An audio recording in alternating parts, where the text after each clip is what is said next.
In this episode of Occult Unmasked, I'm doing an investigation on Ronald Bernard, the banker who supposedly revealed some type of Luciferian underworld. I'm also going to be doing a critique on Roger Morneau Debunked. Thank you for watching. Roger Morneau Debunked. Debunked. If you don't believe demons exist, the guy's debunking doesn't and shouldn't matter to you. But the guy who debunked Roger Morneau does believe in demons. They're a Christian of a different denomination, so they automatically reject a red flag that popped up during the interview. The red flag popped up for me too. Trust me, multiple red flags popped up. That was the biggest one, I have to admit. When Roger says that the Luciferian high priest said to Roger, there's only one group on planet Earth protected from our amazing manipulative ways. The Adventists. He calls them, supposedly, he called them Adventists. First of all, let's watch the clip so you can see exactly the red flag I'm talking about. So here's the video Roger Morneau debunked. When this guy first saw the video on Roger, A Trip to the Supernatural, the major red flag, which he claims to be a hidden agenda, involves the fact that Roger mentions the Seventh-day Adventists in a really peculiar way. It's the number one red flag for me too, but I can explain how Roger was telling the truth, yet something like this, a red herring, was thrown into the story. And I personally believe Roger Morneau is telling the truth despite this red flag, despite this red herring. How is it possible? I'll explain after I show this clip. But here's this guy's perspective. He says, after over a full hour of watching, the real purpose of this film is revealed to us. Pay close attention. Now, at that time in your life, you were 20 years old or so. Mm-hmm. Had you ever heard of a Seventh-day Adventist? Never in my life. In that He meeting... didn't talk about Seventh-day Adventist. He talked strictly about Adventist. Well, they just talked... But they did... The word Adventist was mentioned. And when I heard the word Adventist, when Sarah told me later on, which we're going to cover later, I asked him, I said, what denomination you belong to? He said, I'm a Seventh Adventist. What's that again? He said, I'm a Seventh Adventist. I said, is that the same thing as Adventist? Oh yeah, he says, a lot of people call us the Adventists. They don't talk about the 70s. Same thing. Boy, I was interested. I bet you were. Now, I wanted to know what his Bible said. Yeah, I bet you did. Because that was the one group that the, under question only, the high priest of the demonic worship house. Yeah. The thing that he had said to you was, this is the one group that can't be deceived. That's right. And so somewhere back inside that... So let me stop it right here. There's no point watching beyond 1 minute and 36 seconds into this video. You get the point of what this debunker is making. The point is, it's an advertisement for the Seventh-day Adventist Church, weaved, intermingled into the story. Yet I still believe Roger is telling the truth. So this guy isn't even aware of how corny this comes off.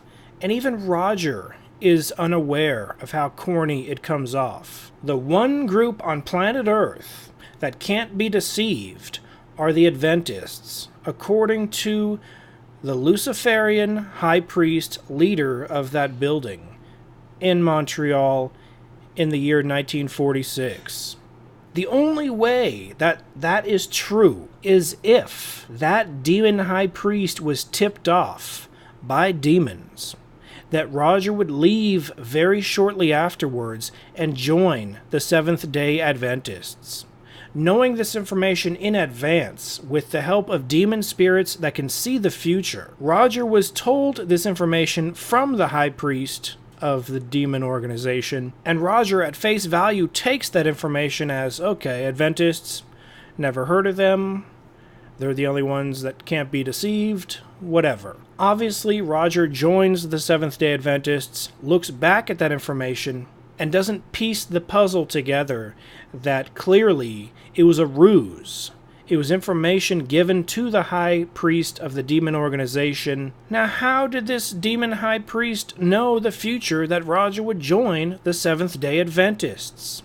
First of all, we already know that Roger was offered multiple gifts, and he chose the gift of clairvoyance to know in advance what the winning horse would be. If you believe that part of the story, that a demonic entity can give you the winning horse numbers in a dream, which happened to Roger. It gave him the winning horse race numbers a couple days in advance. We're talking like 3 days before the race. Roger would go into a trance or go into a dream state, and he would see a vision of the winning horse names, the winning horses. He put his money down, and he won every single time, to the point where the bookies and the owners of those horse race tracks kicked him out with a gun. They threatened his life. If Roger could see the future with the help of clairvoyance from a demonic spirit, I guarantee you other demonic spirits used that information as intel. Perhaps 3 days is their limit, but I think it's longer than that. I think demons can see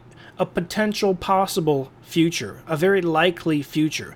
Have you ever heard of a fortune teller being able to see the future vaguely, or maybe even crystal clearly? They get that information from demon spirits, if they're legit, if they're not lying, and most of them are lying. But the ones that are telling the truth, that actually have the gift, it's only because the demons are showing it to them. It's also the reason why demons don't give psychics the lottery numbers. But if you're joining an elite organization like this one, they'll give you the lottery numbers. Roger could have used it for the lottery if it existed back in 1946. It likely didn't, so he used it on the winning horses.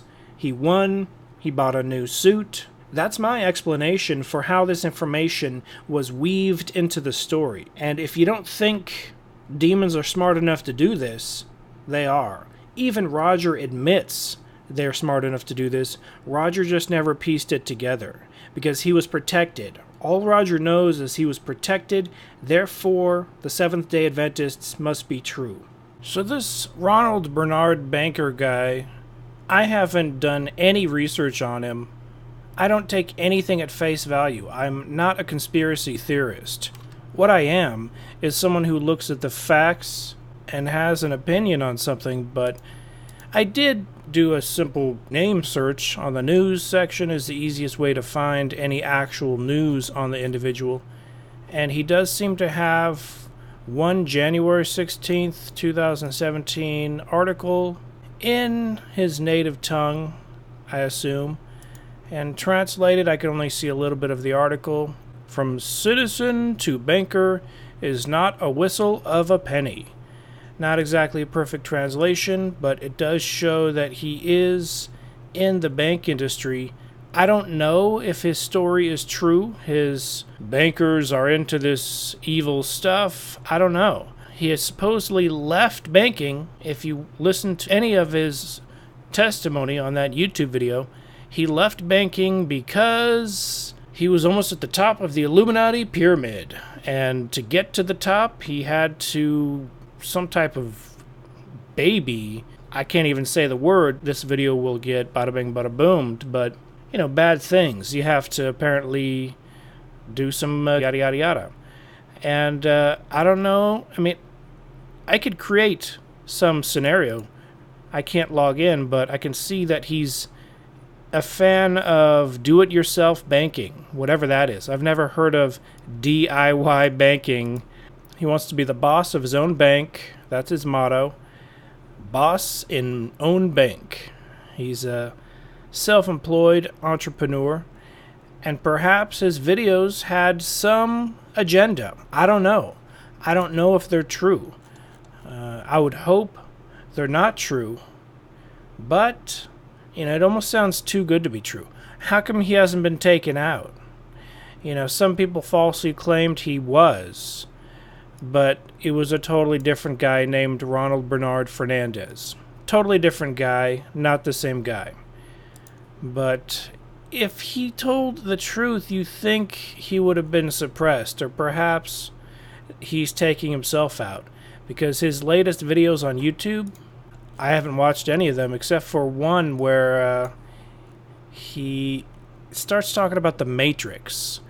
And I understand his perspective if it's true that, yeah, he was almost outside the Matrix looking at the rest of us. Elite banking Dutch whistleblower, blah, blah, blah. And there's a million copies of his video. You can check it out.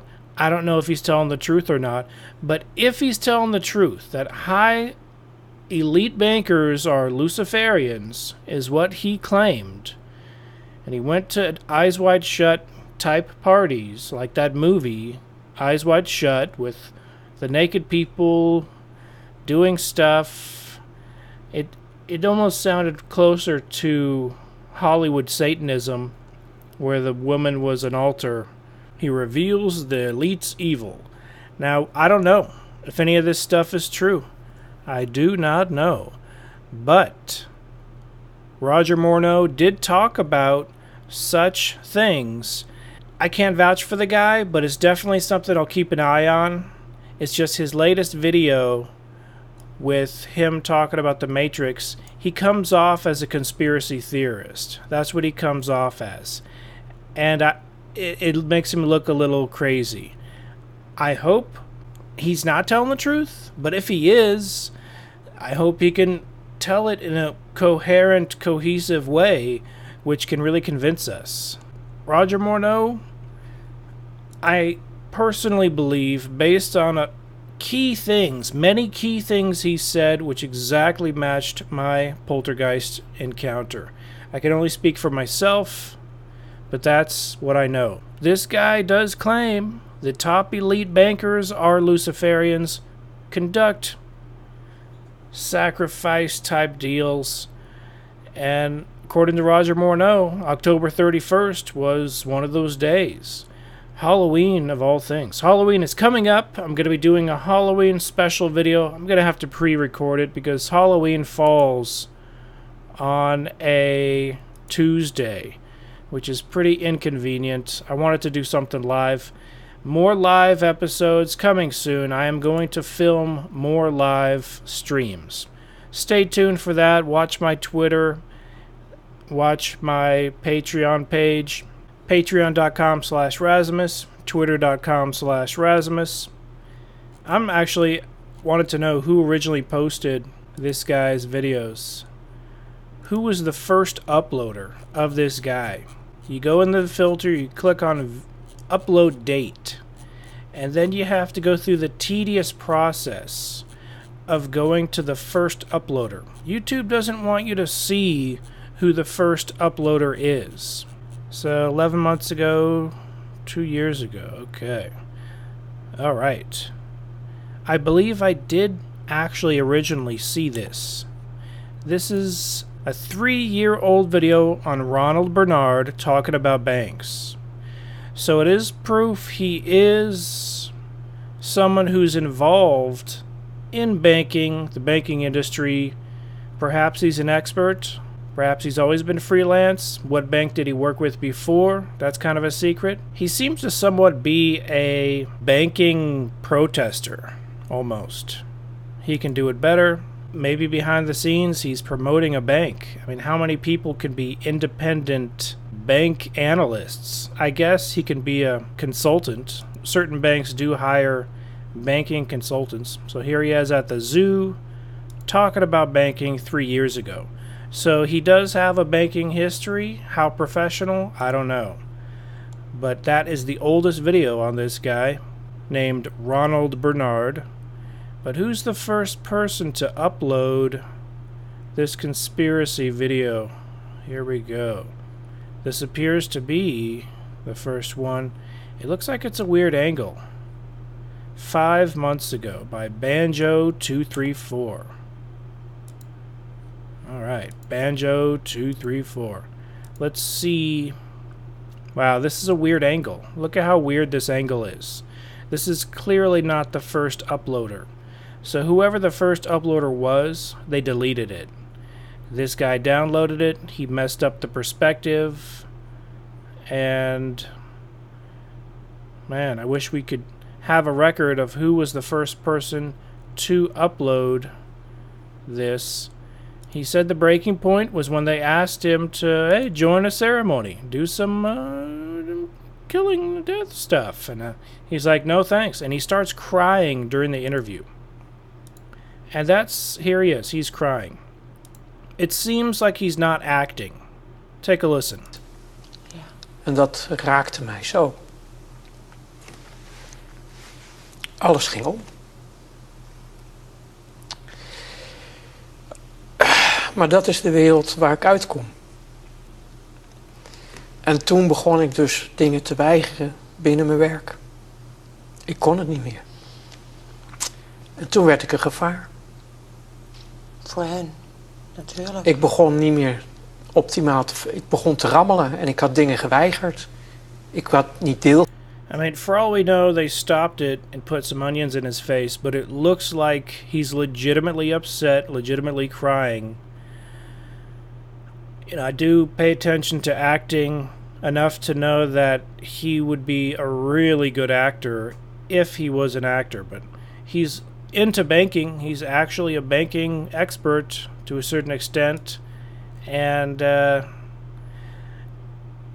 it seems legit, but I would have to do further research to really find out if there was any motive behind him putting out a video like this. And because he's for do-it-yourself, be your own boss of your own banking, this might have been some radical promotion for that concept. But he is legitimately crying. Maybe he's thinking about, the death of a loved one. I don't know. Those are the type of tricks actors use.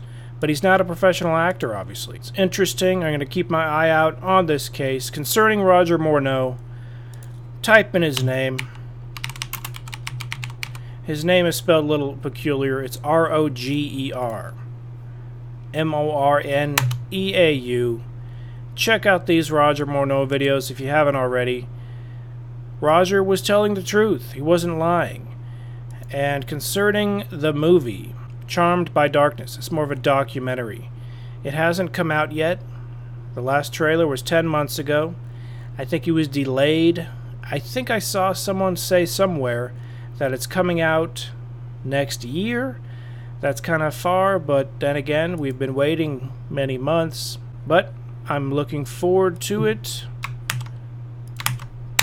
CharmedByDarkness.com. It's not an advertisement. It's something I'm legitimately researching.